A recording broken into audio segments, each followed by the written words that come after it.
What's going on, everybody? Happy Friday to the Fire Fam. Welcome to Burn It Down with Kim Brown. This is the safe space where we set oppression ablaze because we understand that really that is the only alternative left to us at this point, y'all. What we gonna work with the system? We gonna go through the process. We're gonna trust in our elected officials to do the right thing for the betterment of all. No, obviously those options have been exhausted. And those who are in leadership positions have found themselves in abject failure. They are wanting. And guess what? A new direction is about to be charted. But guess who? By who? By us. 100,000%. I'd like to welcome you all to the program. I'm so very grateful to see the Fire Fam checking in with us today. Shout out to Tay. What's up, Leah? Court is in here. Who else I see in here? Everybody, Franny Francais is in here. Where's my people at? We got Latif, Quaker Socialist is in here. I see Big Swole, aka James Thompson is in here. James, you are Big Swole from henceforth. I'm sorry, bruv. I don't make the rules. I don't make the rules. What's up, Comrade Kwame? What's up, Comrade P? Ursula, baby, stayed up late with us tonight. Hello, baby. What's up, Imani? Thank you guys so much for checking in. What's up, Valley Girls? Hi, baby. We've got a great show for you in store today, y'all. And let's get right into it.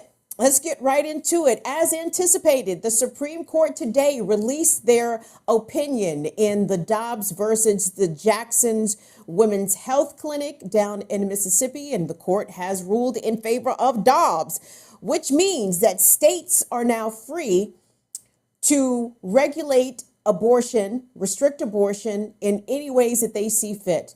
And in a number of states, I think it's in between 13 and 26 states, a huge chunk of America already has trigger laws in place. So in anticipation of this court ruling, a number of states are very shortly in short succession. Some states have it within 10 days, others have it within 30 days, but they are going to make abortion completely illegal within their individual states. And this is a horrible day for pregnant people. This is a horrible day for American families. This does not just impact women and girls, but obviously it impacts women and girls the hardest. And of course, it impacts Black women and brown women disproportionately. And we know that abortions are not going to cease in America. Of course not. There are states like mine. Maryland is already anticipating and already receiving tremendous amounts of volume, increased volume in women seeking abortion services. And the state of Maryland plans to expand that. But in our, say, for example, in some of our neighboring states, in Virginia, the Republican elected governor there, Glenn Youngkin, is already convening a state group of Republican-led legislators who are going to try to restrict abortion rights in the state of Virginia. And we're going to see this fight continue. And what can I say, y'all? My first impressions of hearing this ruling, it's like, oh, the Supreme Court basically in a 6-3 opinion says you bitches don't have rights. Oh, our bad. Oh, you hoes thought y'all was people. Oh, God. We knew these women were so silly in their expectations of personhood and bodily autonomy. No. This is America, sweetheart. The only people who have personhood and bodily autonomy outright are white cisgender men, right? Emphasis on hetero, emphasis on Christian. And this is an example of you can't even call it creeping. You remember how all the conservatives used to talk about holler, scream, cry about creeping Sharia? Baby, this is boldly, this is squatting Christo-fascism, y'all. This is I can't say it's the beginnings of the theocracy. I mean, because fuck, here it is. It's right here. And this Supreme Court term really laid that out very explicitly, with the court also ruling, in addition to this terrible ruling, but they also ruled in a case coming out of Maine that religious institutions, that, parochial schools, basically religious schools, have as much expectation of public funds as other private schools. So no separation of church and state, that's done completely out the window. But of course, in typical conservative fashion, this court has ideologically contradicted itself. I mean, the ruling as it pertained to whether or not New Yorkers could carry a handgun and not have to give the state an explicit good, so quote unquote, good reason or life threatening reason why they should be entitled to carry a handgun in public, concealed. This court ruled that, the state doesn't have the right to infringe upon constitutional rights, right? And thereby eradicating, in a sense, that New York state law, even though they did say that some restrictions and regulations could still remain, like background checks, handgun training, etc. But basically, no. The court said that the state of New York did not have the right to tell Americans, other people, that they could not carry guns. But now the court has now said that the states can absolutely tell you bitches when, where, and if you can have children. And everything that conservatives have been howling and carrying on about activist judges and activist benches, they have been setting up the table for that exact thing to happen. So anytime you hear conservatives, and I don't have to tell y'all this, because I know we ain't got no liberals over here. We ain't got no liberals over here. But anytime conservatives is talking about, well, what might happen if blah, blah, blah, they're always talking about themselves. They're always setting the table up for the thing that they fear the most, for them actually to come through and follow through and do the thing. I wanted us to have a chat with Molly, and we will talk with Molly about this probably next week, because if you go to therealnews.com and look at all of the many, many pieces that Molly has authored about this pending decision, she has a very friendly map available showing where and how restrictive abortion laws vary from state to state. But, guys, and I'm going to run this through the team, and I'm sure they won't have an issue with it, but I wanted us to actually try to be part of the solution instead of just talking about it. So I'm thinking starting next month, like every first Tuesday show, we at Burn It Down with Kim Brown will send $50 to an abortion fund. And I know Molly has an extensive list, but I'm just going to ask you guys to match us. If we can get if we can get a bunch of people to match $50, we can start off by sending $100 a month to various abortion funds across the country, because indeed they're going to need it. They're going to need it. Just think about if you live in Texas and the abortion ban is at 6 weeks. I think you have to go to New Mexico. You have to travel to New Mexico to try to get abortion services. But if you live in Kentucky, or if you live in Mississippi, we're talking literally hundreds, possibly 1,000-mile journey. Okay. And gas ain't cheap. Food is not cheap. Childcare is not cheap. These women are going to need us more than ever. And I know that there are even some talks. I don't think this is official anywhere, but anticipate that is probably going to be the next step, where people who are assisting women to help them reach and utilize abortion services, those people are probably going to be charged with aiding and abetting a crime. And if that's the case, then put me down as a fugitive, baby. I am here as I'm a fugitive of law, of the law. I'm a fugitive of this bullshit criminal injustice system. If it becomes illegal to help women get those abortion services, then put my name, put my face on a wanted poster, because we gonna help. And we're not rich, and I know we don't have Richie Richies. We might have one or two Richie Richies among us in the Fire Fam, but I'm guessing by and large the majority of us are working people, right? So I know we don't have a lot of money, but put yourself in the situation or in the shoes of a pregnant person. You could put yourself in the shoes of a young pregnant person, even a not so young pregnant person, because a lot of the women who seek abortion services already have families, and they're making a decision for their family, not to further burden their family. And I'm sorry for y'all who have children. I'm sure your children are lovely. I'm sure your children are bundles of joy. But goddamn, they cost. Do they not cost? Do you not have to feed them, provide for them, shelter them, educate them? This is a lifelong commitment, a financial commitment on top of that not everybody is ready to make. But that doesn't mean they shouldn't get to do the nasty if they so feel like it. And do us a favor. We actually let me get into the meat of some of my stories here as it pertains to this abortion issue, because again, this is going to be convoluted into morality on top of the so-called right to life. But people are going to start condemning pregnant people as saying, "Well, you should have kept your legs closed." What? I'm sorry. What? What does one have to do with the other? I understand how babies are made.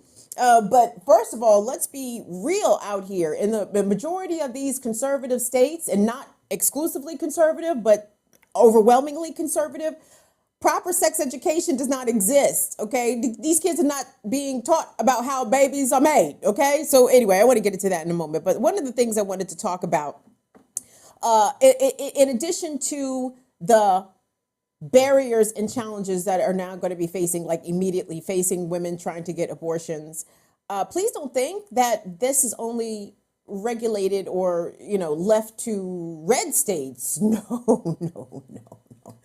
You can come across a fucking crazy ass prosecutor in states all across the country that might want to take these abortion laws and run them to the hilt. We've talked about it on this program, where an indigenous woman in Oklahoma is currently serving jail time for manslaughter as it related to her miscarriage and or stillbirth. In Texas, a Latina woman was literally charged. A grand jury indicted her to charge her with a felony in connection to her stillbirth slash miscarriage. And I say stillbirth slash miscarriage because I don't know which it was. So I'm trying to cover my bases here. But what happened when she went to the hospital seeking treatment, the staff called the police on her. Called the police on a woman experiencing a miscarriage and or a stillbirth. And that is probably going to continue. We're going to see women, and only women, well, let me rephrase, pregnant people and only pregnant people be targeted for these laws. The men's that is out here skeet, nothing gonna happen to them. Ain't no consequences for them whatsoever. But anyway, back to my point. If we could pop up B1 Tunde. So, Jonathan Guerrero, you might be familiar with this saltine out there in California. This guy's name is he is out in Kings County, California, which is the central coast of California, and for what I understand, it is rather conservative in that area of the state. And his name is Keith Fagundes, and Keith Fagundes was recently defeated by Sarah Hacker, and will replace him as the Kings County District Attorney. But Mr. Fagundes, while in office, was on some fuckery. Look at this piece, y'all. This is from The Guardian. It says, she was jailed for losing a pregnancy. Her nightmare could become more common. Again, California. Let me read this to y'all.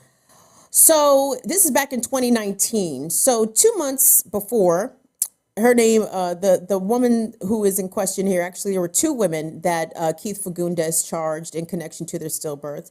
Her name is Christia Becker, and she had a stillbirth at a California hospital, losing a baby boy at 8 months pregnant. The Kings County prosecutor in the Central Valley charged her with, quote, murder of a human fetus, alleging that she had acted with, quote, malice because she had been struggling with drug addiction and the hospital reported meth in her system. That is eerily similar to what happened to the Native woman in Oklahoma who was also struggling with addiction and lost her child. So Christia Becker's attorneys argue that there was no evidence that the substance caused the stillbirth, and California law does not allow for that type of prosecution in the first place. Still, she spent 16 months in jail awaiting trial before a judge finally dismissed the charges. And you guys, if that can happen in a place like California, if we've already seen examples of this happening in Oklahoma and in Texas, please expect more of these kinds of prosecutions to come, where women who may have, had they had either the resources to end their pregnancy, probably would have done so. In this case, Miss Becker was already a mother of 4, experiencing homelessness and battling addiction. She knew she was pregnant, but still had a stillbirth at 8 months.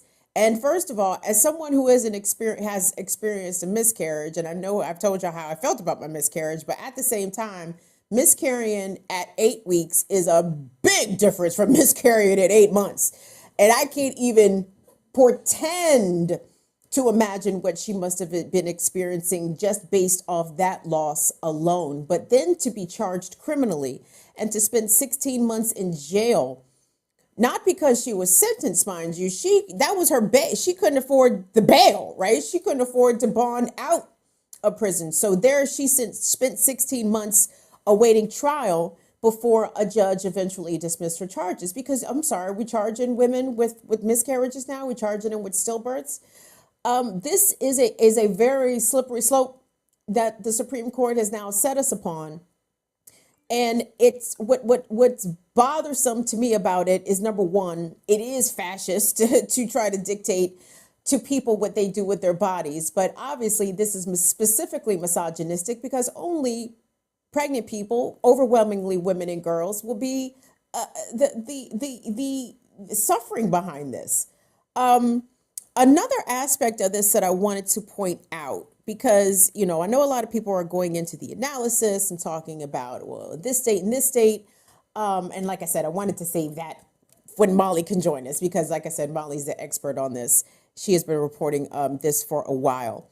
But I'm sure maybe some of you on social media had a chance to catch this story coming out of Louisiana. And while it does not necessarily pertain specifically to abortion, what it does pertain to, and this is a trigger warning for rape, sexual assault, police misconduct. This story is let me also preface it by saying everybody's alive.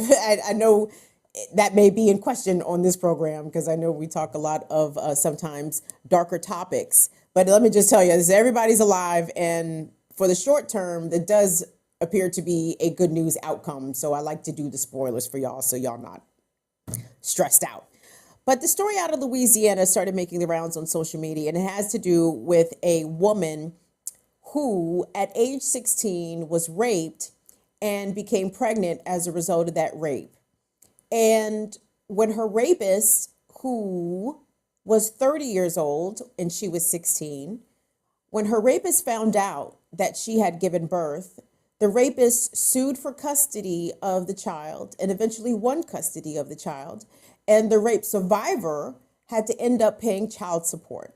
Okay. Now, I said this does not have a story pertaining to abortion per se, but what it does pertain to is women's abilities to, number one, charge rape, make rape accusations against people who end up impregnating them. And the fact that women, at least in Louisiana, seemingly do not have any rights to stop their rapists from having access to their child. And I think this is what a lot of conservatives really want to happen. This is exactly what they want to happen. They want they want the ability to be able to rape women without consequence, right? If women get pregnant, the women have to be forced to bear their child. And in a perfect world, and this is bonus for the misogynist, then you get the broad that you rape to pay for the child that you have now taken from her. This was almost a Matt Walsh wet dream here. Like Tucker Carlson could only imagine some shit like this. So this is from WBRZ. And we're going to watch the first part. But like I said, there has been an update to this that I want us to get to afterwards. But trigger warning for rape, everybody. Let's check it out.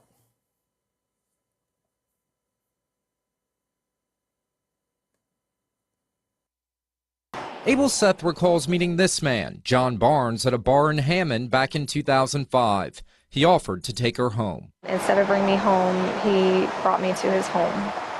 And once inside, he proceeded to rape me on his living room couch. Abel Seth did not know Barnes before that night, but came away from it pregnant. Everybody else just assumed it was from a boyfriend, and I just let them believe that. Abel Seth had a healthy baby girl, and everything was fine until John Barnes learned sometime in 2011 that he might have a daughter. When my daughter was 5 years old, he found out about her. And once he found out about her, he basically pursued custody and wanted to take her away from me and they granted him 50-50 custody despite the fact that it was caused through rape. This DNA test is part of court documents that show with 99.97% probability John Barnes is the child's father. Problem is, Barnes was 30 years old and Abelseth was 16, making it illegal even if it were consensual. Abelseth maintains it was never consensual. 7 years ago, in July of 2015, Abelseth pressed charges against Barnes. This report she filed with the Tangipahoa Parish Sheriff's Office for simple rape details everything that was done to her. Why did it take you so long to file that complaint? Well, like I said, I was young and I didn't know the law at the time. I didn't think I had any more time to do it. I thought if I didn't do it right after it happened, like the next day, then there was nothing I could do about it. And like I said, I went to that trauma counselor and he informed me, no, you have 30 years after you turn 18. From 2015 until now, nothing has happened with the report, and the sheriff's office tells us it's still open. It was never assigned to any detective and nothing was ever investigated. A quick search of John Barnes shows he owns Gumbo Digital Branding, a web company in Ponchatoula. Barnes' website shows the police department as his client. Court records in the Tangipahoa Parish Courthouse showed John Barnes admitted in June of 2011 that he's the biological father of the child. This year, he was granted full custody of that child, even though a criminal complaint was filed against him in 2015. Mysteriously, those records are under seal, hidden from public view. Tonight, Abelseth says for years she tried to go about this case the right way, through the courts. But having her daughter taken away weeks ago over allegations she gave her a cell phone left her with a lack of confidence that she'll ever get a fair shake. With justice impossible to find for the past 16 years. He's well connected. He's threatened me multiple times saying that he has connections in the justice system, so I need to be careful. And that he can take her away from me anytime he wants to. And I never really believed him up until now because it's happening. So much to unpack out of that. Well, where shall we begin? The idea that a teenager can be raped by a 30-year-old man and not face any consequence at all.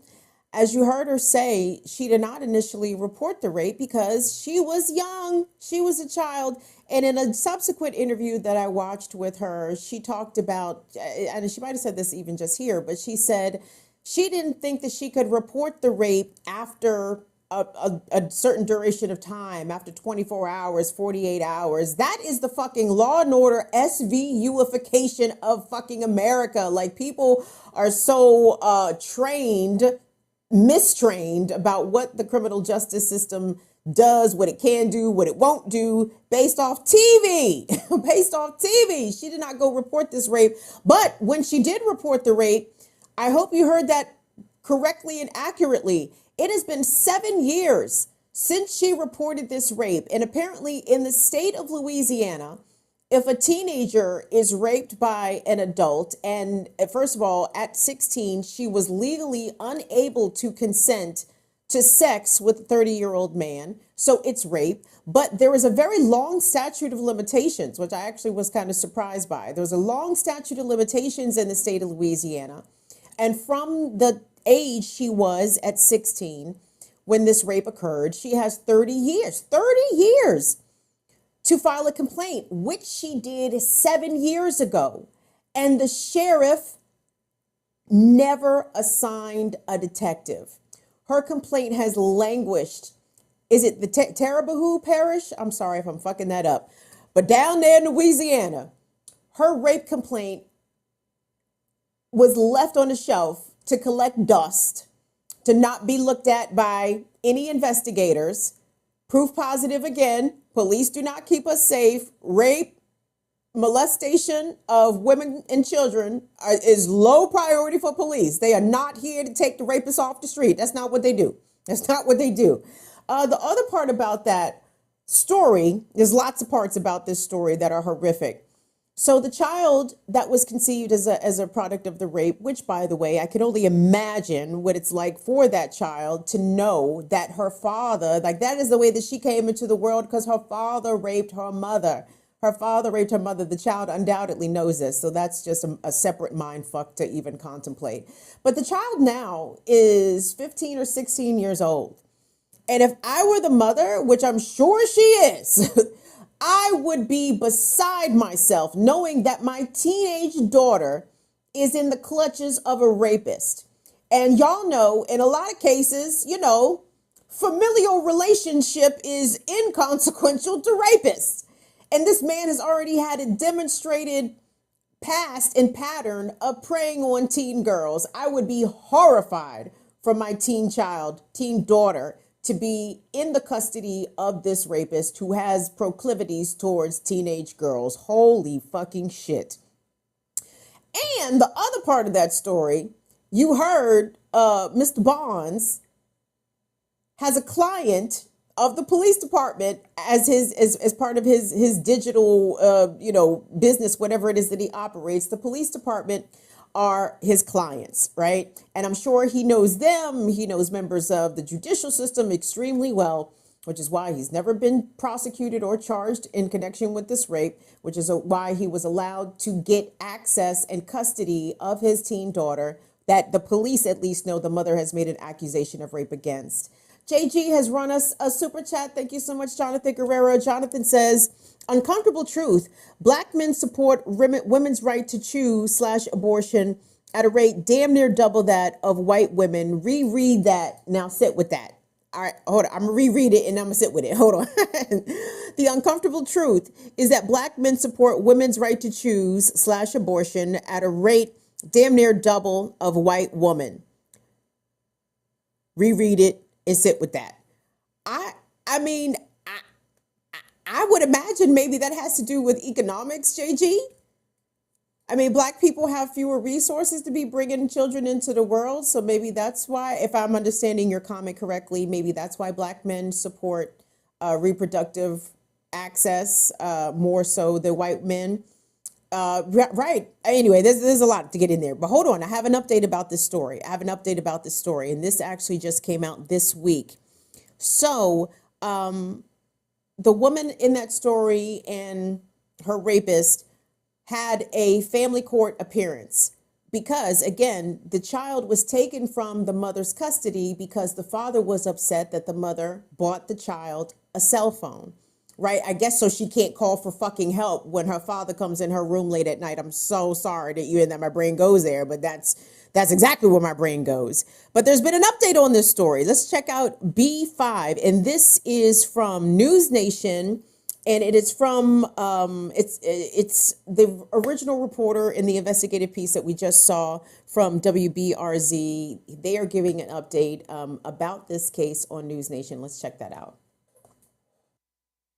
It certainly did come as a surprise. We were expecting to have a contempt rule today because there were some allegations that John Barnes was not following through with the custody order where he has to provide a phone call or allow the daughter to make a phone call to Chris in the evenings.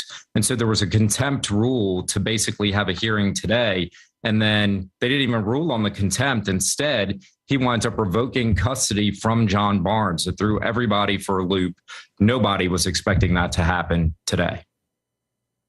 And you guys know that all of a sudden the judge had a stunning change of heart, change of opinion. No, the child can return back to the mother's custody. You know, that has everything to do with the fact that this story went viral and I'm sure has garnered a lot of unfavorable attention for the people down in Taraboo Parish. I hope I'm not fucking it up too bad, but down there in Louisiana, it's like, oh, this is what's happening. You are forcing survivors of rape to bear the children of their rapists. And I'm sure that this is not an isolated case. I'm sure that this is actually being replicated an innumerable amount of times that I don't even want to think about because it probably makes me sick to my stomach. But the problem is we're probably going to see more of this. And that was a white woman, right? So imagine what a black girl or black woman or brown girl or brown woman would have to endure. as a result of surviving a rape and then having to pay your rapist child support for the baby that they gave you that you, well, I can't say she didn't want it because she never said that actually. And she never even mentioned abortion. But as a result of this abortion ruling, I think we're going to see more of that. You're going to see women who are rape survivors who may become impregnated by that rape either not have access to Plan B, to prevent the egg from being, implanted into the uterus, to prevent the pregnancy altogether. We're going to see them try to roll back access to contraception, like the morning after pill, like that. And while we're still able, again, this is why I want us to begin supporting abortion funds. If you guys have not already, this is something that we're going to do collectively as a platform. We're going to help people out, but it's not always going to be having to actually go and have the medical procedure. Okay. A lot of the ways that we can support women seeking abortions in these newly restricted states or these expandedly restricted states is to make sure that they have access to abortion pills, abortion medication. You can have an abortion, a medical abortion, I think up to 10 weeks. And I may have that number wrong. This is why we need Molly here. God damn it. Because she knows all the things.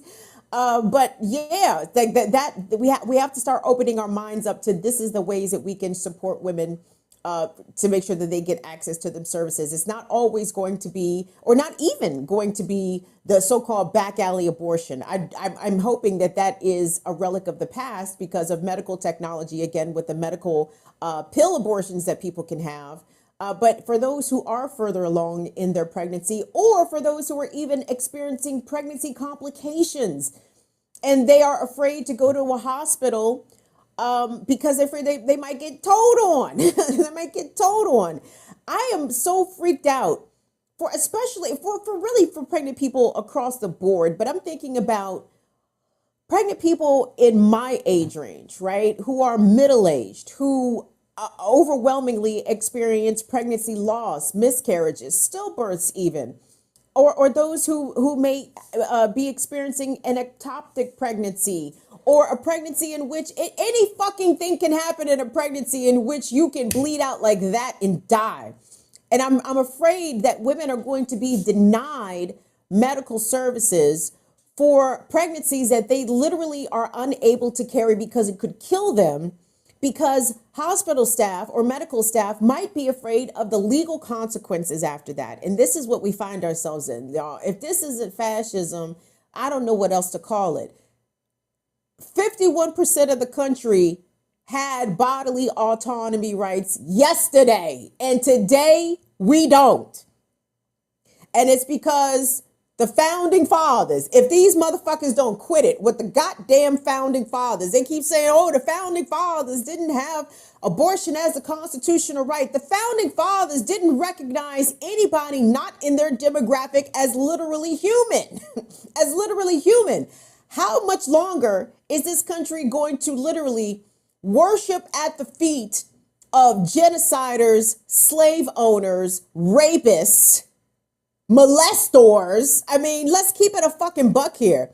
Part of how we get out of this simulation of democracy is that we as individuals, we have to start checking people, those who are deeply committed to this notion of America and to this notion of the American dream and American exceptionalism. And I know even within non-white communities, there are certainly percentages of people who will tell you and extol all the virtues of fucking America. And it's like, yo, we have to fucking disavow these people of these fairy tales, of this bullshit that America is the greatest country in the world. It is not, has never been, and as a result continues to further degrade itself, which I didn't think was possible.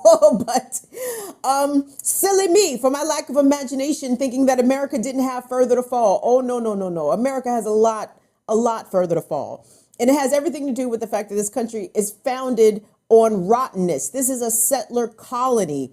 It was stolen from people. People were genocided off of this. Slaves were brought here and ultimately dehumanized. Their descendants for generations treated as property, as chattel slavery, right? Like we was the capital. God damn it.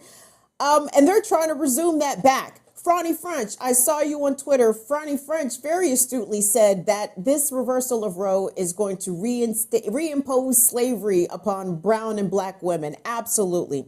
Absolutely. I think that the ancillary bonus of getting some white babies out of it here and there. You're right, Franny French. That's what I always thought it was, to try to make sure they got more white babies. No, no, they need, because they want black and brown people to permanently be a working underclass for the white folks in this country. So the other part, y'all, let's go to Tunde. Let's go to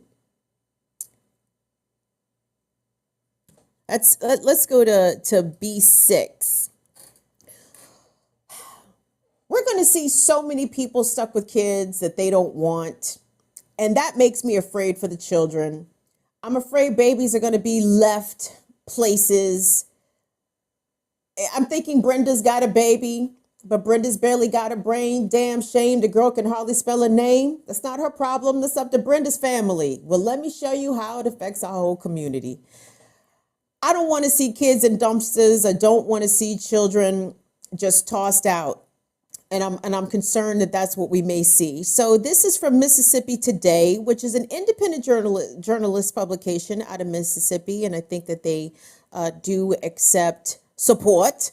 You should, and I'll tell you, yeah, you should subscribe, sign up for their emails, because I like to get very localized snapshots of different places around the country, because I can't rely on national media to tell me what's going on specifically deep in Mississippi. And Mississippi Today, I believe, does a good job. But this is their headline. So despite a downward trend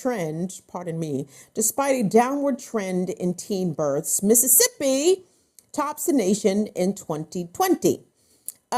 So they found that nationwide teen pregnancies are down, but in Mississippi they are strikingly up. Excuse me, I didn't mean to burp in y'all's ear. And there's a number of reasons for that. Obviously, the state's very restrictive abortion laws has to be part of that, without a doubt. But they have a very antiquated sex education system in their public schools. Let me read this to you. So lawmakers passed the state's sex education law in 2011, which required each school district to choose between, quote, abstinence only or abstinence plus curricula. All must stress that abstaining from sex is the only method, oh my God, is the only method that offers foolproof protection from out of wedlock pregnancies and sexually transmitted infections. And attempts to change the law to require that the curricula be medically accurate or evidence-based, Brookhaven and one of the few Republicans who supported changing the law, have failed. Jesus, can I read? Attempts to change the law to require the curricula to be medically accurate or evidence-based have failed. One of those attempts was by former State Senator Sally Dolly, a Republican from Brookhaven. She's from Brookhaven. I'm silly. And one of the few Republicans who supported changing the law. So in Mississippi, teens are being taught abstinence only, where am I from? Abstinence only or abstinence plus. The kids are not being taught how babies are actually made. The kids are not being taught, how not to contract sexually transmitted infections. This is a big fucking problem, y'all. And the only takeaway I can deduce from this is that, they want these kids to get pregnant. They want teen pregnancies to go up. Can I offer a personal theory that is not based on evidence? It's just my intuition. So over the past 10, 15, 20 years even, there's been a lot of horn tooting about how the teen pregnancy rate has gone down. And I guess teens are getting the message about sex. I never hear nobody say, teen pregnancies going down is because these kids are gayer than ever. Like, that to me is the logical reason why teen pregnancies are going down. Of course, teen pregnancies are going down because the kids are comfortable in their sexuality. and they're not trying to front for mom and dad no more. They are comfortable being who they are, and they're not having babies. The gay kids are not having babies. They're not making babies. So that's my personal theory as to why teen pregnancies are going down, because the kids are gay, duh. And I think it's great. Good, be gay.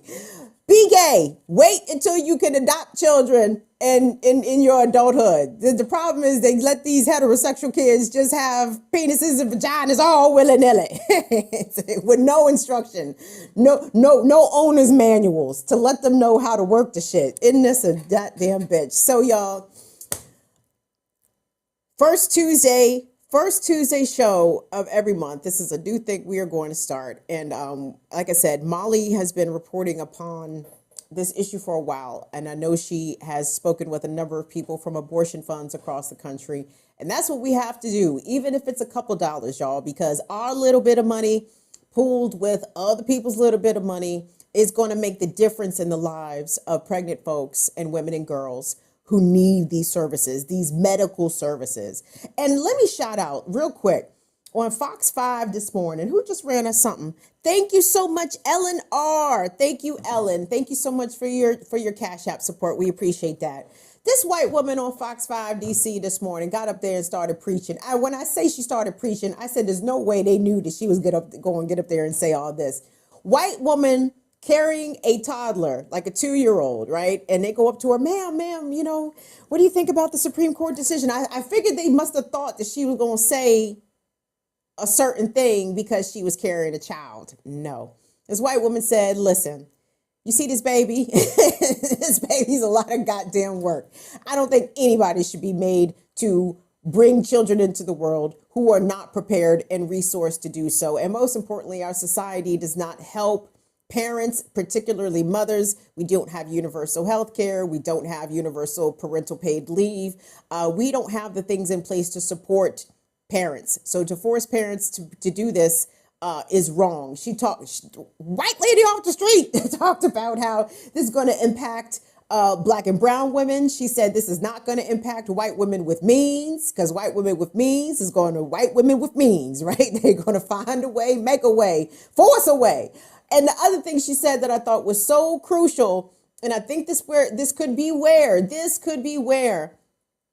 Supreme Court ruling could have some cracks in its armor. She talked about being a Jewish woman, and we talked about this on Black Power Media. I guess this was this week or last week, but how a lawsuit has been filed in Florida by a Jewish synagogue saying that these restrictive abortion rules are infringing upon Jewish women to practice their religion, because Judaism provides that if a woman's life is in danger, or if she just doesn't want to have the baby, she does not have to have the baby per her religion. And we know all these conservatives act like they are so pro-Israeli, all these big Zionists. How is that going to go? How's that going to go? I think the Jewish woman could come through and change this whole scenario because they may be the lone voices that the theocrats on the Supreme Court might be able to entertain, or even the theocrats in fucking Congress might be willing to entertain this. But then I'm not sure, because Jackie Lukman raised an excellent point. She said even though these Christian conservatives talk all that shit about Zionism and Israel, they're really anti-Semitic at the end of the day. They really are anti-Semitic at the end of the day. So we're going to see how this plays out. But at the end of the day, y'all, this is a very sad day for really everybody in this country. And I think it's an embarrassment. I think it's proof positive that this country isn't and never was a democracy. And as Dr. CBS said on our show when she was on here some weeks ago, she said, any sort of quote unquote progressive gains, they are always temporary. They are temporary and they can be rolled back. And despite the fact that Roe was on the books for 50 years, now younger women have fewer reproductive rights than their mothers did, than in some cases even than their grandmothers did. So entering a dark new chapter in Los Estados Unidos. Really quick, gang, let's take a quick little pause. I'd like to thank everybody for rocking with us today. Please do me a favor and hit that like button. I see we got 90 plus in here with us. Thank you all so much. What's that? Is that math? Maffin? No, court. Is the maffin? Oh, the math is maffin. That's great. Thank you all so much for doing that. Shout out to everyone that's watching us on Twitter at BurnItDownKB. Please give us a follow over there. Hello, Twitch. What's up, Twitch and Northern Witch? We appreciate you. You can follow us places around the internet at BIDWKB, Facebook, Instagram, TikTok, Twitcheroo, and like Ellen and like Jonathan Guerrero, if you want to financially support the channel, because this is an independent Black woman-led channel, we would certainly appreciate that. You can super chat us right here on YouTube, or you can run us some bucks. Cash App, $BIDWKB, Venmo at BIDWKB, PayPal.me/BIDWKB. Is there another one? I don't. Okay, I think. Oh, and Patreon, Patreon.com/BIDWKB. Become a sustaining supporter of the channel. And tonight is our Patreon exclusive monthly Ask Me Anything game. We're going to go live at 8:35. So if you want to participate in the conversation and you're not quite a patron, take that next step. Patreon.com/BIDWKB. We appreciate everything that everybody does for us. So much. So the other thing that I wanted to talk about, gang, had to do with, it's not just the conservatives running us to fascism. No.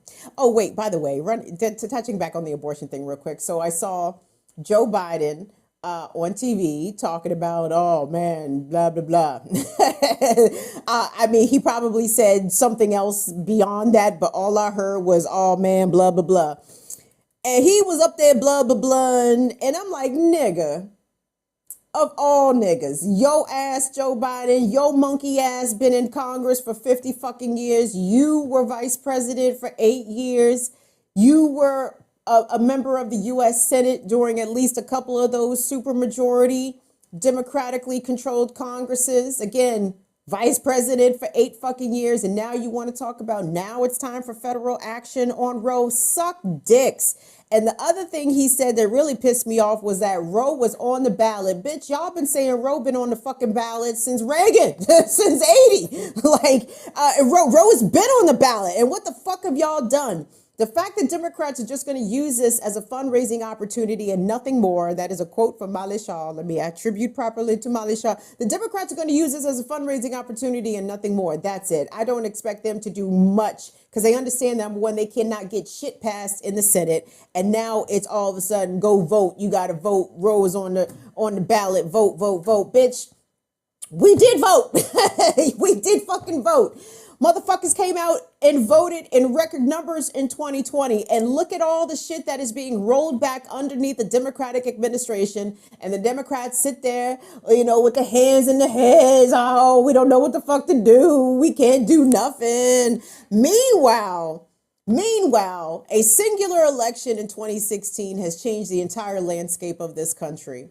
And I never, ever, ever, ever, ever want to hear from any future Democratic administration, if there are any, by the way. We may never see a Democrat in the White House again, this, or at least for a very long time. This could be bad. This could be bad. Despite the fact that Republicans have managed to lose every single popular vote for the last, 35 or so years, they somehow seem to be running shit and calling shit and shot calling shit. And Trump, in one term, got 3 Supreme Court justices seated and has now changed the entire political landscape of the country in just one single term. And Democrats sit in power, and lament how they can't get shit done. Fuck them. But here's some shit that they are determined to get done, though, guys. Because a certain set of tweets from a very popular Democrat caught a lot of people's attention online, myself included. I said, what in the fuck is this? What is this? If we could please, Tunde, get A3. So, sure. So you guys know Stacey Abrams, right? Stacey Abrams, I have can we call them contradictory opinions about Stacey Abrams? Is that fair? I respect Stacey Abrams. What's up? I respect Stacey. I respect Stacey Abrams and what she did in Georgia in terms of getting millions of Georgians, a lot of Georgians, registered to vote. And if the Democrat Party was of any count, if they was of any count, you know, getting two Democratic senators elected from Georgia was a major feat. And the fact that she herself came very close in her gubernatorial run last time. I appreciate what sis can do, boots on the ground, but every now and again, and probably more often than I like, Stacey Abrams comes out sounding this is what she tweeted as part of a thread. By the way, we're going to get to it. Stacey Abrams, the Democratic nominee to be the governor of Georgia, tweeted this with a straight fucking face. Law enforcement are often paid less than a living wage, and that is wrong. We must raise pay for officers and address violent crime as we work to build community and foster law enforcement accountability. I'm sorry. What? Law enforcement are paid less than a living wage? Bitch, where? In America? Not in America, Stacey. Maybe somewhere else, but not in les États-Unis. No. And A4 Tunde, she says, here's how I plan to do this. She wants to adjust this. She wants to raise pay. I'm sorry, I fucked that up. She said, yes. She wants to raise pay for officers, and here's how I plan to do it. Raise the base salary for state officers to $50,000 a year. Provide grants to localities to support increased salary for local law enforcement. Oh my God. Secure mental health support for law enforcement. Invest in expanded training. Oh my God. Training and collaborative support. What? So then Stacey wasn't finished because Stacey said, oh, I'm about to get this thread off. Watch this. The people about to fuck with this. Watch this. Tweet, send. And it's like, oh, no, Stacey. So in A5, so she, in this tweet, she's talking about the erosion of trust in police by the Black community. She said, here's how she plans to do this, to address the erosion of trust. To develop guidelines for police department policies that govern community relations and transparency. Oh, like a community accountability board or something or other that police always advocate against and try to make sure that their agents or former agents or people who are pro-police are usually seated on these review boards. Oh, cool. She also says that she wants to partner with the Georgia Peace Officers Standards and Training Program to fortify trading standards. And she also goes on to say that she wants to require accountability for unlawful violence and misconduct. Unlawful violence and misconduct. Provide and maintain a statewide database of officers dismissed for violations of standards to help other law enforcement agencies make informed hiring decisions. Aren't they the fucking police? Don't they have access to background checks and all kinds of shit? You need a statewide database so that other law enforcement agencies know when there have been officers who have committed illegal acts on the job. Shouldn't they be prosecuted? Wouldn't their criminal record be easily searchable and available? Because apparently what she's revealing there, at least one of those suggestions in her laundry list of her solutions, she's admitting that officers who commit illegal acts or misconduct while on the job, apparently in the state of Georgia, can leave one jurisdiction and go get hired at another one with no problem because the police in Georgia are apparently too fucking lazy to do their due diligence and background checks about their new hires and or candidates. So that's why they need to create a new database, says Stacey. What the fuck? How many ways are you going to tell me that the police are horrible at their job and then try to make a poverty case for the police, that the police do not make a living wage? Stacey Abrams, are you not following what your Lord and Master Joe Biden is doing? Are you not paying attention to the fact that the Biden administration has reauthorized tens of billions of dollars for training and resources for police, just as you say? But this is what I'm talking about, these Black politicians. And in her case, we talk about her. But you pick one, baby. Muriel Bowser, from DC, Brandon Scott, Eric Adams from New York, Lori Lightfoot from Chicago. What is it with these black Democrats when they get in office or when they are trying to get in office? They are always making a case for the cops, always making a case for the cops. And their accountability suggestions are always very paltry. They are things that have already been tried and have been proven to either be ineffective or outright failures, because what she doesn't address here is the ways in which police try to stymie and resist any kinds of reforms. The police don't want to be reformed. they want their overrepresented allocation of public funds, and they want us to shut the fuck up. That's it. But why is Stacey Abrams, as a black woman seeking to lead the state of Georgia, why are you capitulating to the police state? Why are you enabling and pushing the police state, particularly upon your own community? People on social media very accurately pointed out that during some of these most recent Georgia elections, 2016, 2020, etc., when there were black Georgians waiting in extremely long lines to cast their ballots because of the racial inequities, intentional racial inequities in access, in easeability in voting in Georgia, how that breaks down along racial lines. But people pointed out that Stacey Abrams' actual constituents were waiting in line to vote. They were being harassed by MAGA supporters, and the police stood around and watched the shit. Didn't do nothing to stop the shit. Didn't do anything to try to protect the voters from casting their ballots safely and in peace. The police don't keep us safe. And these black Democrats are insistent upon pushing this farce, this fairy tale, this aspirational wish that the police kept black communities safe. And I'm not buying it. I mean, obviously, we're clearly not buying it, but I'm not buying it from her. And I'm not buying it from any of them. And I'm not buying it to the extent that we are just letting these people get away with this very harmful rhetoric. I need the data, baby.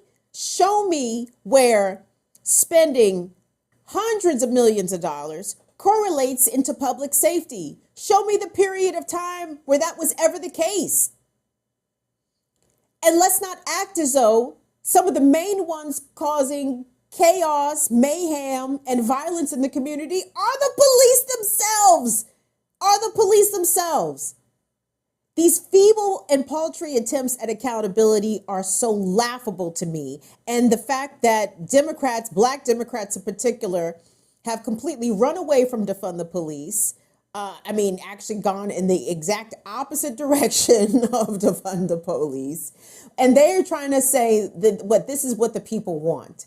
But they are ignoring the literally millions of people that were in the streets during the summer of 2020. What about what those people wanted? And those would be Democratic voters. Those are the Democrats' most potential constituency, are the folks that were out in the streets in 2020. But they insist on trying to appeal and placate the white working class, the black bourgeoisie, and they're going to continue to lose fucking elections. They're going to continue to lose fucking elections. And as I've said on this program lots of times before, guys, we're going to have to buckle down and batten down the hatches and try to figure out how to survive, literally, how to survive under Republican rule, because it's coming. And these Supreme Court decisions are the first, the first cracks into that. And even in a way, the outcome of these January 6 hearings will also be another indicator of the Republican rule that we're going to have to live under, the Republican version of fascism that we're going to have to live under. Because should Trump run again in 2024, should Trump lose in 2024, they have already told us, they being the conservative brand of politics, they've already let us know that they intend to coup again. They're going to coup. They're going to ensure that Donald Trump is reinstalled as president, and they're going to do that shit by any means necessary. Okay. And if they got to hang Mike Pence or fucking hang Nancy Pelosi to get that shit accomplished, they are down to do that.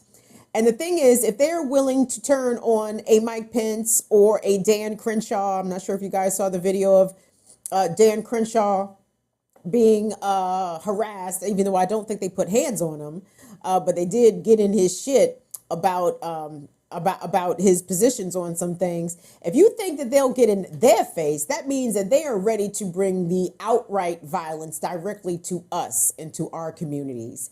And I'm not sure what the overarching outcomes are going to be from the New York State concealed carry weapons Supreme Court decision. But if you live in a state like Maryland, and there is an opportunity for you to gain more access to a handgun with fewer restrictions, I suggest you do that.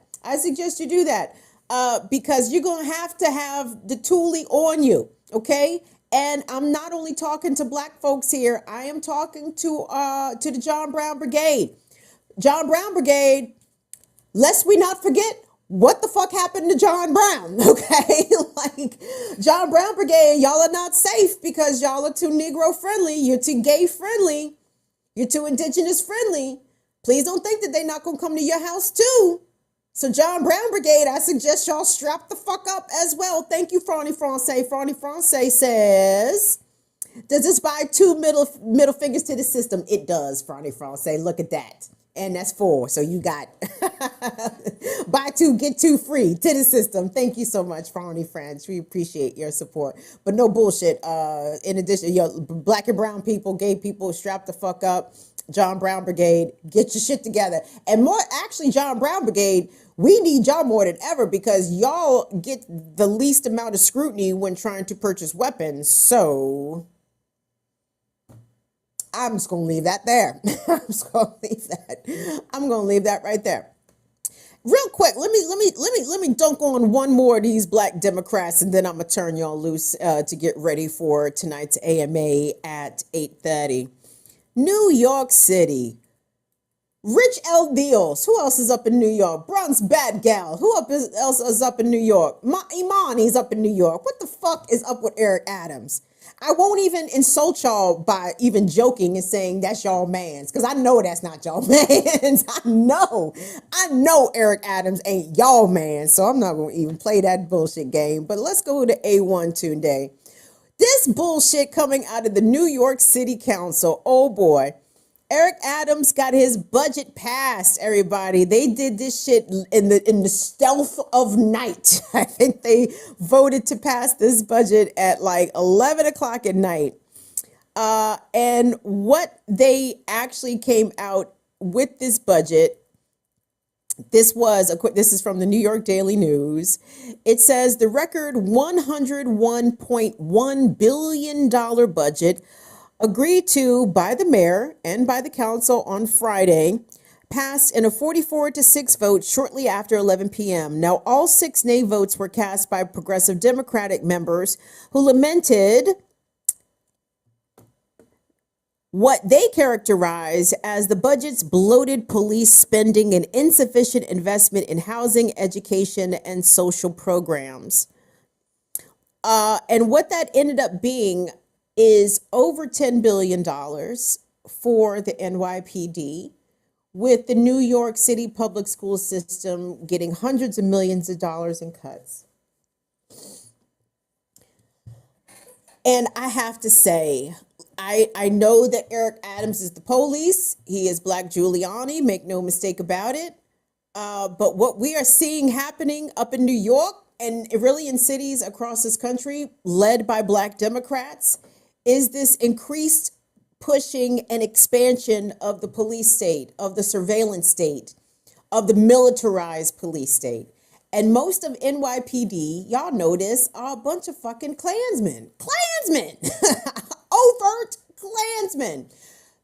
Obvious Trump supporters who are fascists and revel in their fascism.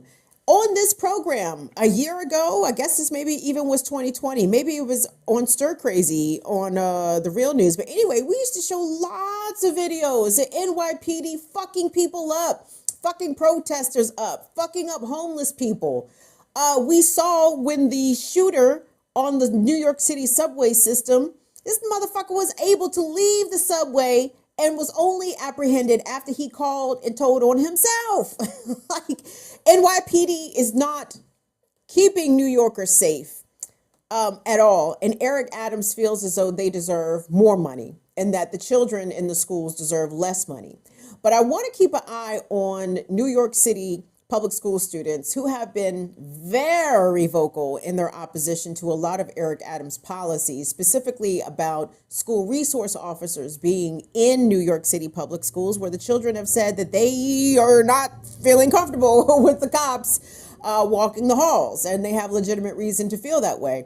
So I feel as though the ongoing organizing is coming really from all levels up in New York. But unfortunately, since Eric Adams just got in power, y'all gonna be stuck with his ass for a while. Y'all gonna be stuck with his ass for a while. And from the carceral state up in New York, even more bad news came out of Rikers Island this week when it was discovered that yet, I think, a seventh person has been found dead in Rikers. And I don't think that they released the causes of this person's death. And the situation is very real in New York. And I'm afraid that with the increasing housing costs, the rental costs just being untenable, food costs, et cetera, everything going up in New York, we are going to see the police being unleashed on the poor in greater and more disproportionate ways. In addition to the housing encampments being cleared, violently cleared, by the way, and the mayor not having much of a solution for that except telling the unhoused people to go to shelters. Well, the unhoused avoid these shelters for a reason, Eric Adams. Why don't you have some of that $101.1 billion bloated budget? Why don't you buy some properties? Why don't you house the homeless there?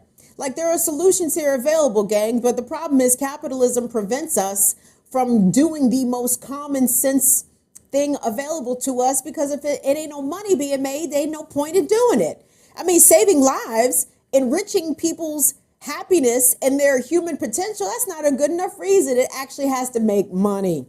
It has to make money. And this is why the system has to be burned down. And I'm glad you guys are along for the ride so we can get that mission accomplished, because we will burn this shit down before it's all said and done, okay? Gang, that's it. Let me put a pin in the show. This is a good time to stop. Thank you, everybody that is tuned in and watched. Please give us a like, a thumbs up on your way out the door. If you're not already subscribed to the channel, please take a moment and subscribe to the channel. We would certainly appreciate that. Real quick, like I said, tonight, the AMA coming up at 8:35.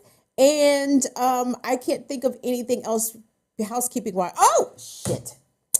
I meant to bring my Burning Down with Kim Brown mug in here, and I forgot to do it. Ain't that a bitch? I'll do it on Tuesday so you guys can see. But thanks to everyone that has purchased the merch. We have merch available as well.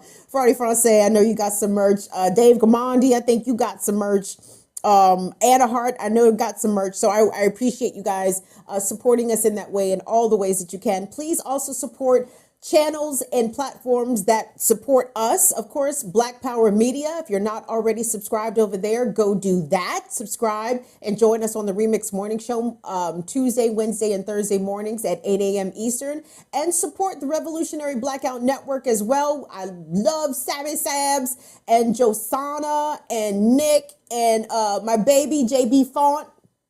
Support them as well. And don't forget to support Camp Dada. Camp Dada.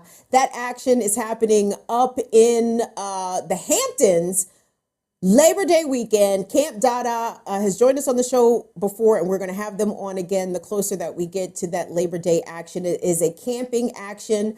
Please check out Camp Dada on social media so you can get more information if you want to support or if you want to participate, okay? But gang, that is the show. Patrons, I'll see you in just a few short minutes. Bring your weed, bring your weed. We got some things to get into, but COVID is still out here jumping on people, as is monkeypox. So please do what you can to please keep yourself and your family safe. Mask up, wash your hands, social distance. Don't be dapping motherfucking strangers up. Don't be letting people come up and fucking kiss your kids in the face and all that fucking goofy shit. We are in a pandemic. I need everybody to please behave themselves accordingly, because we are out here on our own. On behalf of Tunde and Molly, thank you guys so much. We love you. See y'all later. Bye-bye. Thank you, Fire Fam.